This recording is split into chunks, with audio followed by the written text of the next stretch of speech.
that would be working anyway, but unfortunately we have to make certain that things are where they need to be.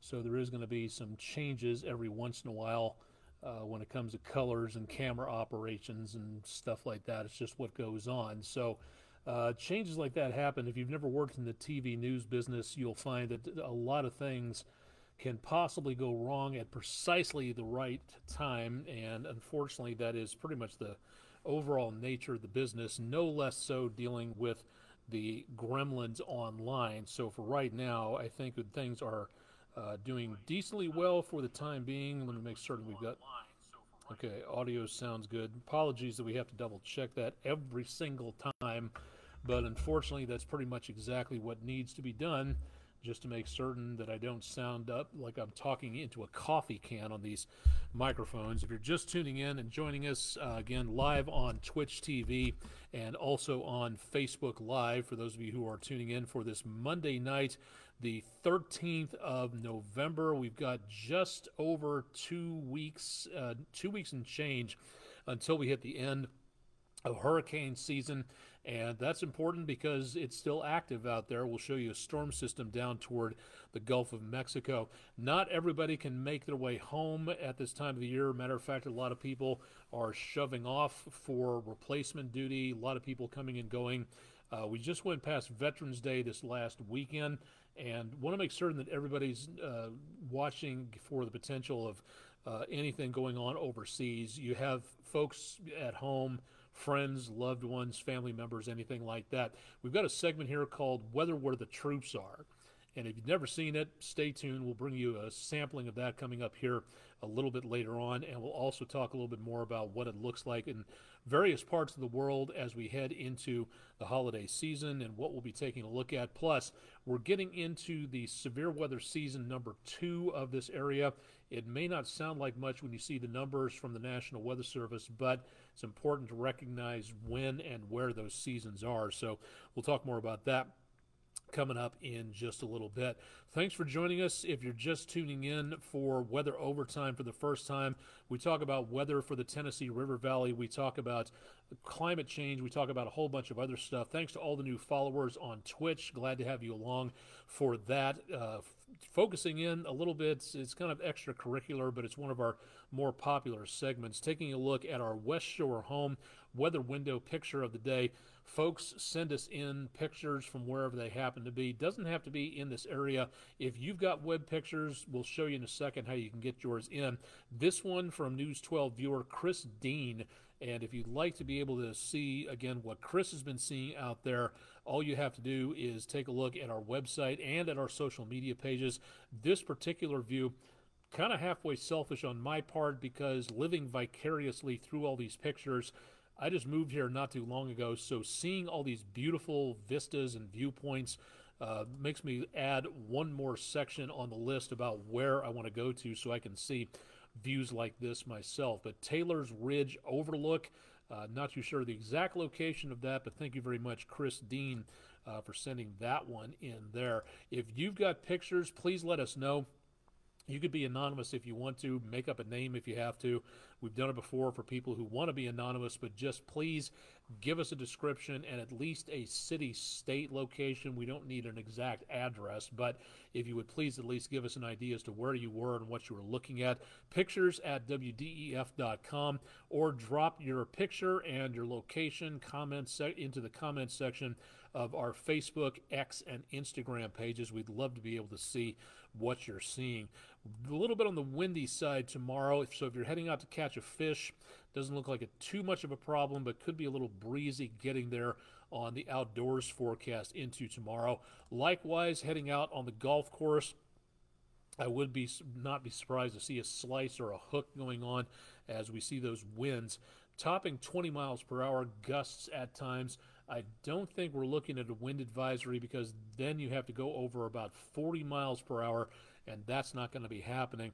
Unfortunately, the amount of rainfall that we have gotten in the last week or two has not helped us in any way, shape, or form. So the drought situation continues for the entire month. We managed to pick up 0.06 of an inch in the last 13 days, so that's barely 1/100th of an inch per every 2 days so far, and we're now an inch point 75 behind for the month.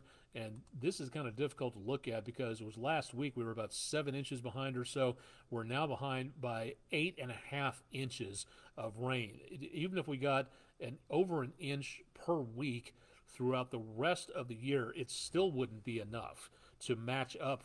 We would need some pretty good gully washers coming in here of about 1.5 inches per week to catch us up to this. So it's more than likely possible that we're going to finish up 2023 on a deficit because we are way behind where we should be for this time of the year, and doesn't look like we're going to be catching too much of anything else that's going to help us outside of some scattered showers at best. The good news is down to the Gulf of Mexico, there is a storm system that's kicking up some moisture that might help areas in an exceptional drought, and that's us as well. The U.S. Drought Monitor labeled our part of the News 12 viewing area in an exceptional, that's a 5 out of 5 drought situation, and that's not good for wildfires, for agriculture, for air quality, for a lot of other reasons, and that's what we're looking at least until this Thursday when the U.S. Drought Monitor reissues a new statement. They do it every Thursday. Data cutoff point is Tuesday, so we'll see what happens with that in the course of the next couple of days. Now, you can clearly see where the rainfall was and where it was not. Over the last few days, not that much in the way of rain north of us. Red is about 18 hours, and yellow and orange is 18 hours plus to about 24 hours plus. And you can see clearly that most of the fires in the last couple of days from the Missouri River all the way over to the East Coast, but not a great deal. Some, yes, but a lot less than what are usual. And again, some of this is agricultural burn-off, but a couple more fires being reported in Georgia, which picked up the lion's share of fires last week. And this, again, from the Visible Infrared Imaging Radiometer Suite, or the VIIRS system, which you can pick up online to take a look at. So that, again, is what we're looking at for tonight with the last 48 hours of fire data taking place. Let's see what's going on out there right now on the EPB Fiber Optics WeatherCam network. From the area around Island Cove Marina and Resort, water is pretty much like a piece of glass. There's hardly any wind out there whatsoever for tonight. Looking back toward the UTC campus, a little bit of a breeze earlier tonight with the American flag up on top of the hall building there, and headquarters of WUTC FM public radio in the Mid-South. Bailey's Heating and Air camera looking over at the area back to the east-southeast from the camera. Lee Point on the Plainview outdoor advertising camera, traffic light and moving along quite nicely around the area of 153 and 64 Highway. Very nice night from the Chattanooga Theater Center. A lot of folks out and about today. Beautiful temperatures, just above normal on the temperatures, so looking good on the Speedy's Total Car Care camera. From the News 12 studios, also in downtown on Broad Street, jammed up earlier today thanks to that church bus that caught on fire. No one was hurt from what I understand, so good news there. Traffic, no construction going on, so traffic on I-24 in both directions moving along quite nicely at this time. And last but not least, that's from the Patriot Concrete camera. And from our Chattanooga Red Wolf Stadium Tomahawk Crane and Rigging camera, very light traffic at this time. Don't forget that if you're heading, again, westbound on 24, that's where we've got major construction going on just past where this camera is located. So Moore and Germantown roads, something to watch out for there. So please keep that in mind if you're going to be doing anything out and about driving for this evening. That's going to be a bit of a problem. Temperatures have dropped quite nicely past about sunset, going about 20 degrees cooler than what they were earlier today. So back in the 50s right as we hit 10 o'clock Eastern time. And numbers out across the area, again, a little chillier up toward northeast Tennessee, southeast Kentucky, southern Illinois, and Indiana, picking up some lower 40s out there, lower to mid 50s on the southern part of Tennessee, and back up toward Lexington and Kentucky, lower 50s showing up there. All right, so for the next couple of days, Here's what we're expecting. Area of low pressure around the northwestern Gulf of Mexico. This is going to be moving, again, a little further over toward Florida. And with the air circulating to the counterclockwise, as they do around low pressure in the northern hemisphere, this is going to push some moisture up our direction. We also have an area down to our south, and I should have corrected this before going on the air. That's not number 21. That was earlier on. There is a disturbance, but it does not have a designation yet, but it is expected to head out into the Caribbean. We'll talk more about that as well coming up here in just a little bit. Let's go ahead and run the numbers for overnight for you. Again, bus stop time and temperature back in the upper 40s to the lower to mid 50s for low temperatures. Mid to upper 60s tomorrow. Plenty of clouds, but the computer system that runs this model run is showing those clouds looking like they're going to block out some of the sunshine, and so this model is running it a little bit cooler for tomorrow. I'm saying upper 60s with plenty of sunshine mixed in with that.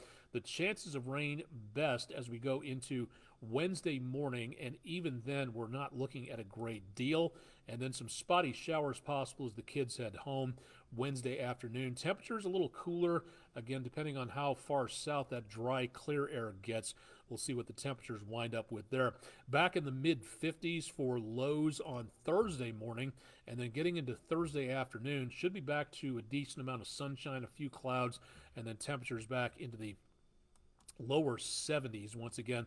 Normal for this time of the year, again, is about, say, 65 degrees, give or take, somewhere in there. We're going to be kind of going back and forth on that note in the next few days. So not an Arctic blast in sight, no really warm air in sight. So for now, if everything works, we should be hitting a little bit on the warmer side than normal, but really not that much. So I don't see any major amounts of impacts from these systems passing on down to our south. Some rain, yes, but really just not looking at really all that much going on out there. All right, for the 7-day forecast, this is what we're looking at for right now. And looking at my lovely and talented wife, Melissa. Well, you married me, so you should definitely know the answer to that question on there. Thank you very much, Melissa, for stopping by. Being my fashion consultant, you should know better about how I do things. So thank you very much on that. Love you very much, and thanks for stopping by. I figured you would have been asleep by now. Anyway, for the next couple of days, and go Vols, have to throw that in there too as a Jayhawk fan. Breezy conditions across portions of the area. Tomorrow, again, not really seeing too much in the way of major wind speeds, but could be a little choppy out across the area. Then temperatures just kind of wobble back and forth around the mid-60s, and that's exactly where we should be for this time of the year. A little cooler towards Sunday morning next, back in the lower 40s, but this really does not seem to be too much of a major concern for now. But we do have, again, outdoor activities going on. No sign of any frost coming up, so if you have plants outside, once again, a little chilly at night. I'm a little worried about my avocado trees, but they should do okay here. Chances of rain Wednesday, again on Friday, and that could be a problem for Friday night football. And again, looking for the potential of some showers Friday night for whatever's going on outdoors. That could be a potential problem right there. Rick Bircher, yep, sorry, can't wait until the video's off the air. That's how we roll. That's who we are. Besides, this is a family-rated show, so you know we'll keep things as straight-laced as if at all possible. Can't guarantee anything though. Numbers back in the lower to mid-60s toward next week, and this is where we start getting into Thanksgiving travel. So starting on Monday and going for the next several days afterwards from what it's looking like right now, let's go ahead and bring up the Supercast here so we can give you an idea as to what's going on. Now, in the next couple of days, again, the chances of rain toward about Wednesday, not looking great. Some, maybe, but that's about it. Friday, Brian Armstrong and Rick Nyman in the News 12 Sports Department. Really hate to give this forecast again, but right about Friday night football time, that is where we could be looking at the potential for some problems with outdoor activities, including the football schedule. So hopefully nothing else. We're not seeing any signs of severe weather anytime soon, and we'll talk about that coming up in just a little bit. Storm system rolling off the California coast, and this one coming over the Rockies and moving into the Plain States. This one could have a little more oomph to it depending on what happens. So for right now, starting off Monday, at least the first storm system that we see making its way on through, this is where we could pick up a decent amount of rain from the Great Lakes down to the Gulf Coast. This is where we could be looking at the potential of more showers. And keep in mind, that's Monday next into around Wednesday. So right before we hit Thanksgiving on what is one of the busiest travel days of the year, could be the potential of some rain making for wet roadways from the Mississippi all the way over to parts of the Appalachians and the Blue Ridge. Might be seeing some slowdowns there. Not too sure what a lot of rain's going to do to Atlanta at the airport, and Chicago looks like that'll be clear, but still looking at the potential for some more problems out there when it comes to anything involving rainfall. So please watch out and be adaptable with your travel schedule. Again, we'll be watching that with a decent amount of interest. Now, going forward just a little bit more, better potential of colder air behind this system. Hang on a second. My cursor is being finicky. There we go. Okay, so into Thursday, cooler air coming on down from the north and west. Higher elevations could pick up some white stuff, maybe. Doesn't look like a lot going on because of that dry slot right there. It looks like there's not going to be too much, but could be some snow for New England, the Great Lakes, and up into parts of areas around the upper Midwest. So that could be a bit of an issue. But for Thursday, for the most part, it looks like we're going to have some pretty good amounts of quiet, dry weather as high pressure sets in from the west. But I would still be very careful backing this up a little bit. Tuesday into Wednesday next week. Again, that's next week, not this week, but that is where we start to see the potential of some more travel problems out there. We'll keep you advised on this, but wherever you happen to be traveling, definitely want to keep a little bit of patience involved and keep an eye on what's going on with the weather and be adaptable to any changes that do come your direction. So again, that could be a bit of a situation out there. We'll continue to watch that. No severe weather at this point, so some definite good news on that. This is important at this time of the year to be ready for that. This information from the National Weather Service and from excuse me, the tornado database at Mississippi State University. This is a searchable database, and if you'd like to see more about this for your particular county in wherever you happen to live, tornado information kept for the last century at least plus in many locations, and this data is for Hamilton County and Chattanooga specifically. Just wanted to give this again, just around the area. If you want to search your own county, you can. What this shows is the amount of tornadoes monthly between 1883 and so far this year. And the main portion of everything, you can see very easily where that falls. Between March and April, that is our prime severe weather season for tornadoes around this area. 135 in April in those particular years, 1883 to 2023.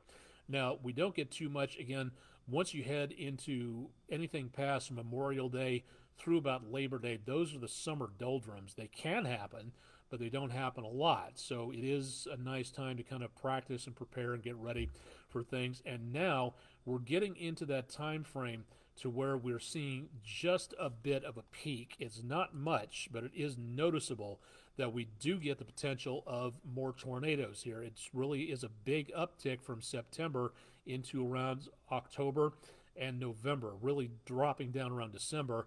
But this is the time of the year that we can have those severe weather threats going on. And that's why I try to make certain at this point of the time of the year that everybody's paying attention to what's going on with Skywarn. It is a volunteer group. National Weather Service meteorologists teach you what you need to know to be safe from severe weather, how to look for it, what to look on radar, the signs and characteristics on radar, what to look as storms are heading in your direction. Most importantly, they teach you what to call back, what information to send to the National Weather Service. You don't have to be an amateur radio operator. You don't have to be law enforcement. You don't have to be an EMT. You can be anybody at home, even a student, anybody. I've seen kids as young as maybe 3rd or 4th grade taking these meetings, and I would really highly recommend them for anybody who would like to catch up on severe weather safety. The next one coming up, the News 12 viewing area is covered over by 4 different National Weather Service jurisdictions: Nashville, Morristown, back into Atlanta, and Huntsville.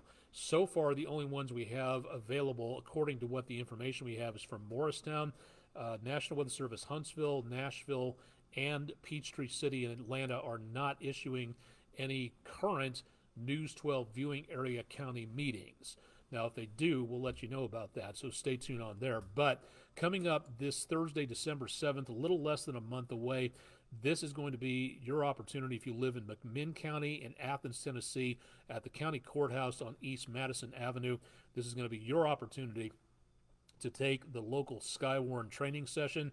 These meetings last about an hour, hour and a half, depending on how many questions are asked and answered.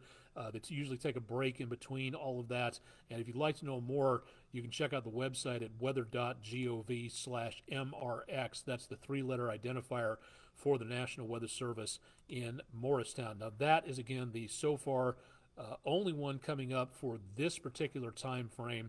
We are going to be seeing more of them in the near future, especially as we get into that spring severe weather season, and that is where the next one comes up. If you're in Chattanooga and in Hamilton County, your meeting is next year, coming up Friday, February 9th at 6 p.m. Eastern at CHI Memorial Hospital on DeSales Avenue.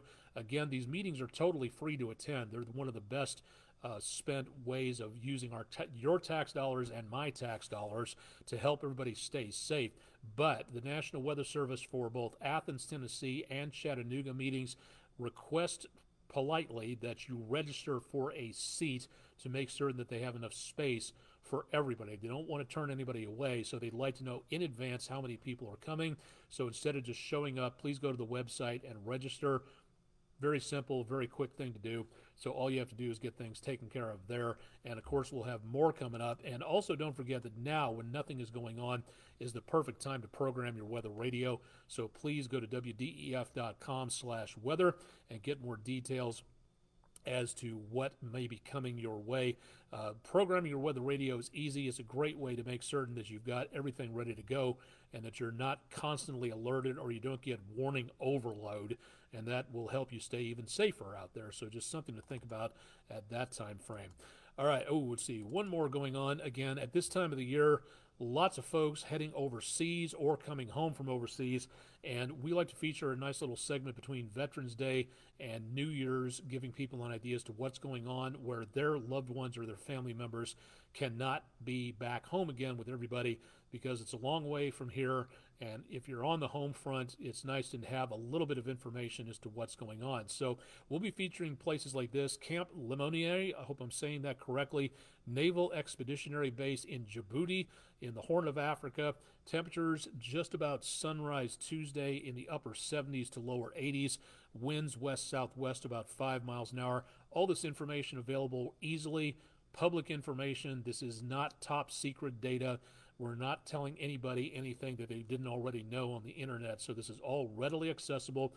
And if you'd like to see more of these, or if you have somebody overseas at a particular location that we can feature the forecast for, let me know. If you're on Twitch, the email address is right below in the blue bar at aonic@wdef.com. And we'd love to, again, see more about what's going on so we can make that distance between you and your loved ones just a little bit less out there. All right, last but not least, Greater Chattanooga Orthodontics bus stop forecast for the morning. Chilly, could be a little breezy, partly to mostly cloudy skies. Don't forget that stop sign on the side of the bus is a real stop sign, so everybody come to a halt and wait until that bus retracts the stop sign to let everybody go through. Very much on the mild side tomorrow. Will be breezy, but temperatures will be in the mid to upper 60s, so we'll be seeing a very mild day coming up for the kids heading home from school, but I really don't think anything in the way of rainfall anytime soon there. Our Panaagua Auto Mall weather question of the day: lower level scattered fractured clouds that form ahead of a line of storms. The poll requests information was, again, the voting topics were Arcus clouds, cumulonimbus mammatus, or scud clouds. And of course, the most popular answer was Arcus clouds, which is sort of a long, stretched out crescent-shaped cloud ahead of a storm front. The actual answer, getting 28% of the vote, was scud clouds, broken up, raggedy, fast-moving clouds. If you'd like to see our next poll question, go to wdef.com/vote now, and we'll have more for you on that at that area. And you can also vote on news and sports and all sorts of other things, so stay tuned to our website for more there. That's also where we'll be posting this repeat of Weather Overtime. It'll be available at wdef.com/weather. We'll have tons more weather information there. And, of course, we'll have more details coming up with Chip Chapman bright and early on Tuesday morning. So stay tuned for 5 o'clock weather. More details on that. Also, you can watch live at wdef.com. That should wrap it up for tonight. Thanks to everybody for tuning in, including my beautiful and talented wife, Melissa. And also, again, for everybody else on Twitch for following along. Really appreciate everybody keeping an eye on things for weather out there. If you've got questions, email me, let me know, and we'll be glad to do what we can to fill you in as to what's happening. If we don't know the answer, we'll do our best to get it answered for you at some point in time. Live and direct from downtown Chattanooga, Tennessee, USA, North America, Earth, planet in the solar system, Milky Way galaxy, somewhere out there. I'm Chief Meteorologist Austin Onyx. Stay tuned for much more with News 12 tonight on News at 11, and I'll be back with you on Tuesday evening. Hope you have a safe and happy night tonight, and stay tuned for more with News 12 on air and online.